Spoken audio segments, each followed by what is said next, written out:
Hello बच्चों। तो आज हम डिस्कस करने वाले हैं साइंस 1 के टॉप 20 मोस्ट इम्पॉर्टेंट कंसेप्ट और टॉपिक्स के बारे में।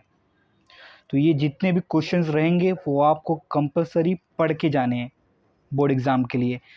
आज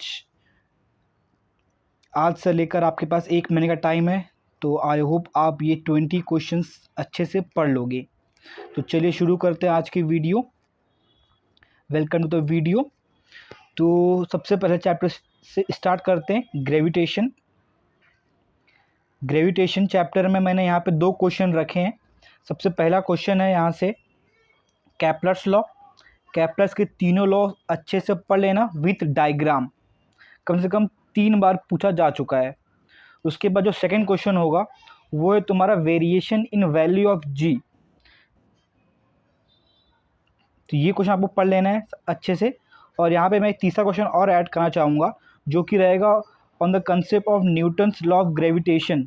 ये जो फॉर्मूला है F = G m1m2/r², इसके ऊपर क्वेश्चन पूछे गए हैं। तो ये इसके ऊपर जो क्वेश्चन रहते हैं न्यूमेरिकल वो अच्छे से पढ़ लेना, ठीक है। तो चैप्टर नंबर 1 से ये मेरे 3 क्वेश्चंस। अब चैप्टर नंबर 2 की बात करते हैं। तो चैप्टर नंबर 2 से आपको ये 3 क्वेश्चन पढ़ के जाने हैं। पहला क्वेश्चन है मेंडलीव पीरियोडिक टेबल, जिसमें से आपको मेरिट्स एंड डीमेरिट्स दोनों पढ़ के जाने हैं। कोई एक ना एक पूछा जाएगा, चाहे वो मेरिट होगा चाहे वो डीमेरिट होगा, ठीक है। जो क्वेश्चन नंबर 2 है वो है मॉडर्न पीरियोडिक टेबल। देखो यहाँ पे आपको क्या पढ़ना है कि कितने ब्लॉक्स होते हैं, कितने ग्रुप्स हैं, क्या होता है period, how to find electronic configuration. जैसे कि अगर मैं आपको एक एलिमेंट दे दूँ, एलिमेंट 20, तो आपको इस नंबर के हेल्प से आपको इसका पीरियड नंबर, ग्रुप नंबर, इसका इलेक्ट्रॉनिक कन्फिग्रेशन, इसकी वैलेंसी, ये सब लिखने को आनी चाहिए, ठीक है। तो ये रहा आपका सेकंड क्वेश्चन। अब इसके बाद जो तीसरा क्वेश्चन रहेगा वो रहेगा आपका पीरियोडिक ट्रेंड के ऊपर। तो यहाँ पे पीरियोडिक ट्रेंड जैसे कि एटॉमिक साइज कैसे वेरी करता है इन अ ग्रुप और इन अ पीरियड, वैलेंसी कैसे वेरी करती है इन अ ग्रुप और पीरियड। इसके ऊपर जनरली पूछे जाते हैं गिव रीजंस, तो आपको ये पढ़ना ही है गिव रीजंस, ठीक है। अब हम बात करते हैं चैप्टर नंबर 3 से। तो चैप्टर नंबर 3 से सबसे इम्पॉर्टेंट टॉपिक है यहाँ पे टाइप्स ऑफ रिएक्शन। तो जितने भी टाइप्स हैं यहाँ पे combination, decomposition, displacement, double displacement, oxidation, reduction, endothermy, exothermy, ये सारे के सारे डेफिनेशन आपको बाहर होनी चाहिए, प्लस एग्जाम्पल्स आपको पता होने चाहिए, एक एक एग्जाम्पल, या फिर एक्सप्लेन करने पूछेगा या फिर आइडेंटिफाई करने पूछेगा, तो आप वो दोनों सिनेरियो में क्वेश्चन सॉल्व करने आना चाहिए। अब जो सेकंड क्वेश्चन रहेगा यहाँ पे वो रहेगा रस्टिंग ऑफ आयरन। ये जो क्वेश्चन है वो 2 बार पूछा जा चुका है 5 मार्क्स के लिए, तो आपको ये क्वेश्चन भी अच्छे से पढ़ लेना है कि what is the formula of rust, what is rust, ठीक है। अब हम आते हैं चैप्टर नंबर 4 पे, जो कि है इफेक्ट्स ऑफ इलेक्ट्रिक करंट।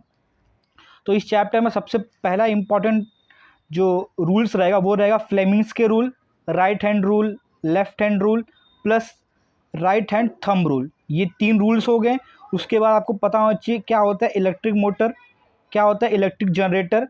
उसके ऊपर 5-5 में से क्वेश्चन पूछे जा चुके हैं, स्पेशली इलेक्ट्रिक जनरेटर के ऊपर। तो आपको वो 5 मार्क्स के क्वेश्चन सॉल्व करने आने चाहिए।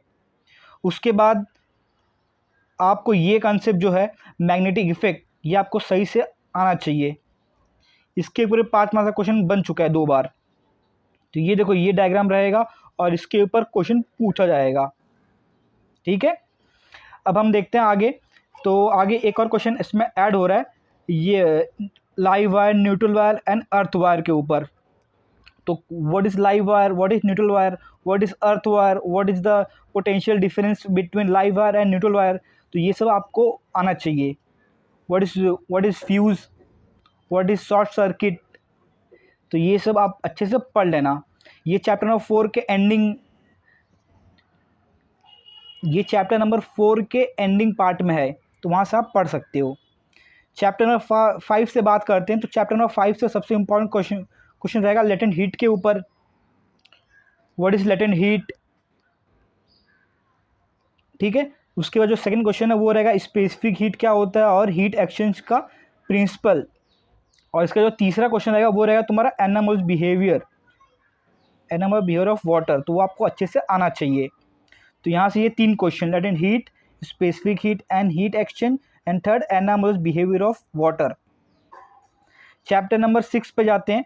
तो चैप्टर नंबर 6 है रिफ्रैक्शन ऑफ लाइट। तो रिफ्रैक्शन ऑफ लाइट में सबसे पहला है what do mean by refraction of light, फिर इसके laws, what is refractive index, ये सब आपको अच्छे से आने चाहिए, ठीक है। और यहाँ पे इसका डायग्राम, फिर इसके 3 cases, when light goes from rare to denser medium, what will happen when light goes from denser to rare medium, जो 3 केसेस थे वो आपको अच्छे से पता होना चाहिए। और इसका definition, what do mean by refraction of light. इसके बाद आपको partial reflection and total internal reflection के ऊपर डायरेक्ट क्वेश्चन पूछा जाता है, सौराली वाला एक्सपेरिमेंट। आपने देखा रहेगा ये क्वेश्चन 2 से 3 बार पूछा जा चुका है। और इसके अगर मुझे इसमें तीसरा क्वेश्चन ऐड करना रहे तो मैं ऐड करूँगा इसके न्यूमेरिकल्स। काफ़ी आसान से सम से इसके ऊपर, स्नेल्स लॉ के ऊपर, और आपको न्यूमेरिकल के सिर्फ और सिर्फ टेक्स्ट बुक फॉलो करना है, जो एक्सरसाइज में क्वेश्चन दिए हैं उतना ही फॉलो कर लो, ठीक है। अब देखते हैं चैप्टर नंबर 7 से। तो चैप्टर नंबर 7 से सबसे पहले स्टार्ट करूंगा what do mean by concave lens, what do mean by convex lens, और उसके terms related to convex lens, जैसे कि रेडियस ऑफ कर्वेचर क्या होता है, सेंटर ऑफ कर्वेचर क्या होता है, ये सब। उसके बाद आपको ये रे डायग्राम्स अच्छे से आने चाहिए ड्रॉ करने के लिए। आपको ये समझ में आना चाहिए कि कौन सा रे डायग्राम कैसे बनता है। और वो सब होने के बाद आपको ये डिफेक्ट्स ऑफ विजन, ये सबसे इम्पॉर्टेंट क्वेश्चन है। इसमें 2 है, एक है मायोपिया और एक है हाइपर मायोपिया। उसके बीच का डिफरेंस पूछा जा सकता है, या फिर उसका करेक्शन, या फिर उसका रे डायग्राम। तो आपको ये डिफरेंस बिटवीन जैसा इसको पढ़ के रखना है। What is myopia, what is hyper myopia, what is the correction, what is the defect in both the cases, myopia and hyper myopia, ठीक है। और इसके ऊपर जो क्वेश्चन बनता है, power is equals to 1 upon focal length, ये काफ़ी आसान क्वेश्चन है डायोप्टर के ऊपर, तो आपको ये भी पढ़ के रखना है पावर ऑफ लेंस के ऊपर। अब इसके बाद चैप्टर नंबर 8 से सबसे इम्पॉर्टेंट क्वेश्चन बनेगा electrolytic reduction of alumina. Electrolytic reduction of alumina, ये आपको आना चाहिए अच्छे से। यहाँ पे 2 प्रोसेस था, एक था बेयर्स प्रोसेस, एक था हॉल एंड हेरोल्ड प्रोसेस। तो वहाँ पे जो भी स्टेप्स से जो भी रिएक्शन है वो आपको सही से लिखने को आने चाहिए। इसके बाद प्रिवेंशन ऑफ कोरोजन, वहाँ पे बहुत सारा मेथड दिया है, टाइनिंग, एनोडाइजिंग, एलॉइंग, तो ये सब मेथड आपको पते होने चाहिए। और उसके बाद कॉन्सेंट्रेशन ऑफ फोर्स, यहाँ पे 4 मेथड दिए हैं, मैग्नेटिक सेपरेशन मेथड, वीफली टेबल, तो ये सब आप चारों के चारों मेथड पढ़ लेना, ठीक है। तो ये रहे इस चैप्टर से ये 3 इंपॉर्टेंट क्वेश्चन।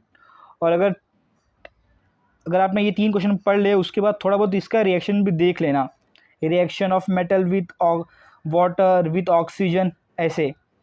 और यहाँ पे एक और क्वेश्चन मैं ऐड करूँगा आयोनिक कंपाउंड वाला, ionic compounds, what are ionic compound, what are the properties of ionic compound, ये सब। इसके बाद में चैप्टर नंबर 9, जो कि सबसे ज़्यादा हाई वेटेज चैप्टर है, इसमें सबसे पहले आपको पता होना चाहिए क्या होता है hydrocarbon, what do mean bye saturated and what do mean bye saturated and unsaturated hydrocarbons. फिर उसके जनरल फार्मूले, अल्केन क्या होता है, अल्कीन, अल्काइन, ये सब आपको पता होने चाहिए विथ स्ट्रक्चर। तो यहाँ पे आपको डायग्राम ड्रॉ करने के लिए पूछा जा सकता है इलेक्ट्रॉन डॉट स्ट्रक्चर, ठीक है। अब इसके बाद common names plus IUPAC name, ये आपको आईयूपीएसी नेमिंग अच्छे से आनी चाहिए, 2 मार्क्स के लिए फिक्स रहती है हर साल। तो यहाँ पे देखो सबसे पहले आपको टेबल का जितना दिया टेबल, ये टेबल आपको पूरा अच्छे से पता होना चाहिए कि इसका कॉमन नेम क्या है, इसका स्ट्रक्चरल फार्मूला क्या है, इसका आईयूपीएसी नेम क्या है। मोस्टली यहीं से क्वेश्चन पूछा जाता है आईयूपीएसी नेम लिखने के लिए। अगर ये आपने सॉल्व कर लिया, उसके बाद थोड़ा बहुत एक्सरसाइज में से प्रैक्टिस कर लेना, तो आईयूपीएसी नेम 2 मार्क्स के लिए फिक्स रहता है। अब इसके बाद ये जो लास्ट क्वेश्चन है स्टेरिफिकेशन, ये थोड़ा पढ़ लेना, 5 मार्क्स के लिए पूछा गया है एक बार। अब जो लास्ट चैप्टर है वो है तुम्हारा स्पेस मिशन। यहाँ पे आपको 3 क्वेश्चन पढ़ के आना है कम से कम। सबसे पहला ये टेबल, ये आपको टेबल अच्छे से पता होना चाहिए कि कौन सा टाइप ऑफ सैटेलाइट है, फिर उसका फंक्शन क्या है, और name of the Indian satellite series. इसके बाद अगर आपने ये सब पढ़ लिया है तो इसमें एक क्वेश्चन और ऐड करना चाहूँगा मैं, what are the importance of space mission, importance of space mission. और इससे मैं ऐड करूँगा what you mean by HEO, high earth orbit, MEO and LEO. ये तो यहाँ से 3 क्वेश्चन ये बन गए।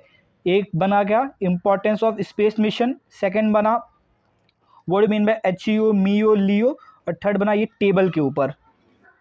तो ये रहे मेरे टॉप 20 कंसेप्ट और टॉप 20 टॉपिक्स।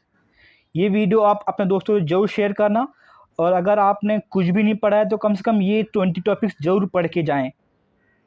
ठीक है, मिलते हैं नेक्स्ट वीडियो में। Till then take care, bye bye.